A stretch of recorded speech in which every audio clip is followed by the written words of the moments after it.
एक बार की बात है, सुशीला नाम की एक बहुत अमीर औरत फॉरेन ट्रिप पर जाती है।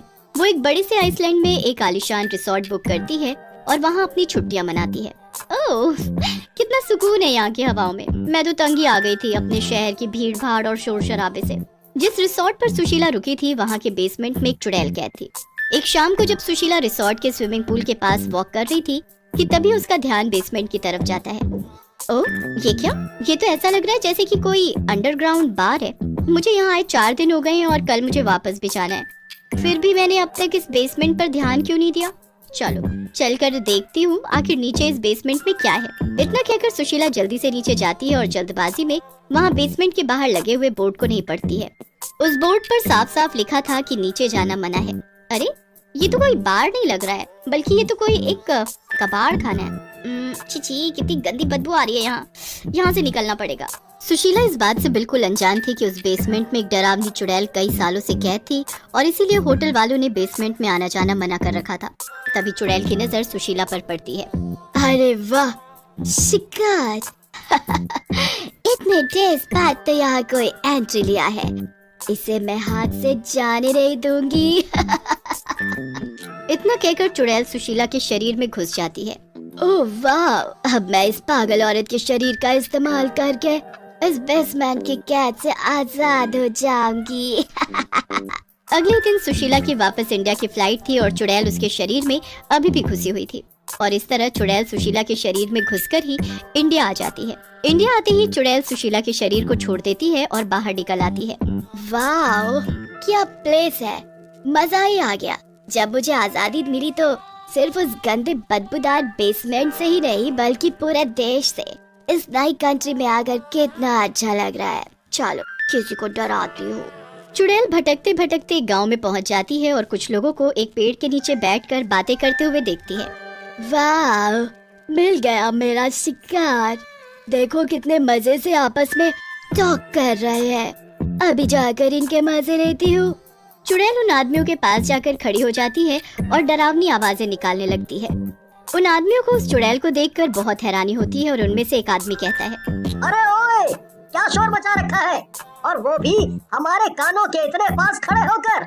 चलो जाओ यहाँ से लड़की, जाने कहाँ कहाँ से आ जाते हैं ये ड्रामा कंपनी वाले। चुड़ैल को ये सुनकर गुस्सा आ जाता है। अरे इडियट्स, मैं चुड़ैल हूँ। हाँ, पता है, वो तो तुम्हारी कॉस्ट्यूम देखकर ही पता चल रहा है।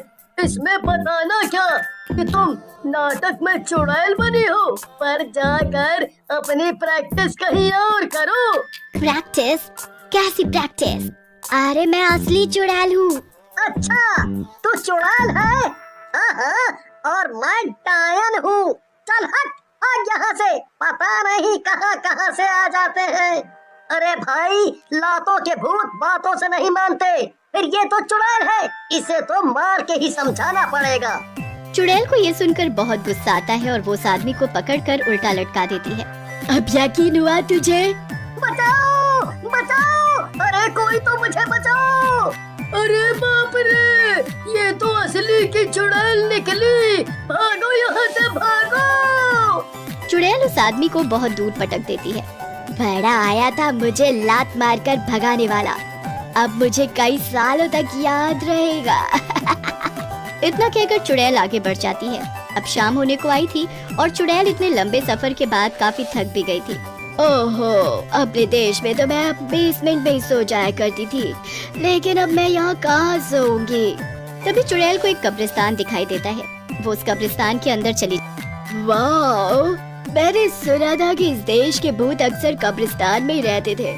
चलो तो मैं भी यहीं सो जाती हूँ, क्या पता मेरा कोई विदेशी फ्रेंड भी बन जाए। कब्रिस्तान के अंदर ही एक बड़ा सा पीपल का पेड़ था और उस पर कई भूत उल्टे लटके हुए थे। तभी उन भूतों की नजर चुड़ैल पर पड़ती है और वो कूदकर जमीन पर आ जाते हैं। वो चुड़ैल से सवाल करने लगते हैं। ओए, कौन है तू? ओह हाय, मैं फॉरेनर चुड़ैल हूँ और मैं विदेश से आई हूँ। आप सबसे मिलकर अच्छा लगा। मैं आज रात यहीं स्टे करने वाला हूँ। अच्छा, लेकिन हमें तुझसे मिलकर बिल्कुल अच्छा नहीं लगा। चल जा यहाँ से। क्यों पर? मैं यहाँ से क्यों जाऊँ? मैं भी तो चुड़ैल ही हूँ। अरे अरे, ये क्या बात हुई? मैं कहीं नहीं जाने वाली। अच्छा, तो तुझे यहाँ सोने के लिए जगह चाहिए ना?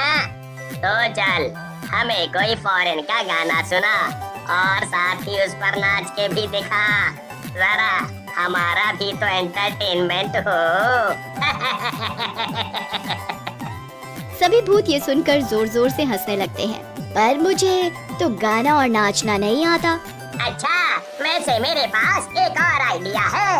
अगर तुम्हें इस पेड़ पर सोने के लिए जगह चाहिए, तो वो पुलिस स्टेशन देख रही हो ना, कब्रिस्तान के सामने, तुम्हें ना बस वहाँ जाना है और वहाँ पर सो रहे पुलिस वाले को जगा कर डराना है।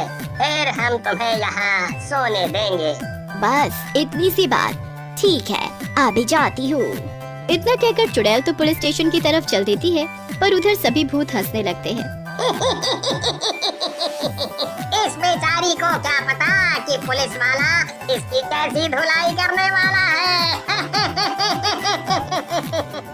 हाँ, वो कोई आम पुलिस वाला नहीं, बल्कि वो खुद पुलिस का भूत है, जो उस पुलिस स्टेशन में सालों से भटक रहा है। और वो इतना गुस्सैल है कि इसकी एक बात भी नहीं सुनेगा। इतने में चुड़ैल पुलिस स्टेशन के पास पहुंच जाती है और पुलिस वाले को डराने की कोशिश करने लगती है। उठ जा पुलिस के बच्चे, ड्यूटी पर सो रहा है, अभी तुझे बताती हूँ। पुलिस वाला भूत कहता है, तेरी इतनी मजाल, ये ले। अरे कोई बचाओ, अरे बचाओ, ये तो खुद ही भूत निकला, वो भी इतना ताकतवर, बचाओ बचाओ। उधर सब भूत ये देखकर जोर जोर से हंसने लगते हैं। तभी चुड़ैल मार खाकर वापस उन भूतों के पास आ जाती है और गुस्से में कहती है, मैं तुम सबको छोड़ूंगी नहीं, तुमने मुझे धोखा दिया। तभी एक साइकिल की घंटी की आवाज आती है। अरे भागो भागो, तांत्रिक इधर ही आ रहा है, भागो भागो। अरे हु इज कमिंग? कौन आ रहा है? तुम सब इतना डर क्यों रहे हो? अरे भूतों को पकड़ने वाला तांत्रिक आ रहा है। भूत पकड़ने वाला तांत्रिक? चल चल, बड़ा आया, अब नहीं बनूंगी मैं बेवकूफ, मैं सब जानती हूँ। तुम लोग मुझे यहाँ से भगाने के लिए ये सब कर रहे हो, पर मैं डर कर भागने वाली नहीं। जाना है तो जा, वरना मत जा। हमें क्या, हम तो भाग रहे हैं। अब तो इस पेड़ पर अकेले मैं लटकूंगी। बड़े आए, मुझे नकली भूत पकड़ने वाले तांत्रिक की कहानी बता रहे थे। इतना कहकर जैसे ही चुड़ैल पीछे मुड़ती है, तो देखती है उसके पीछे एक तांत्रिक खड़ा था। चुड़ैल तांत्रिक को देखकर भागने की कोशिश करती है। अरे बाप रे बाप, ये तो सच में यहाँ पे तांत्रिक आ गया। भागो भागो, कोई बचाओ। इतने में तांत्रिक अपनी एक बोतल खोलकर उसमें चुड़ैल को कैद कर लेता है और बोतल का ढक्कन बंद कर देता है। फॉरेनर चुड़ैल बोतल में कैद होकर सिर्फ एक ही बात बोलती है, इससे अच्छा तो मैं अपने बेसमेंट पे ही कैद थी।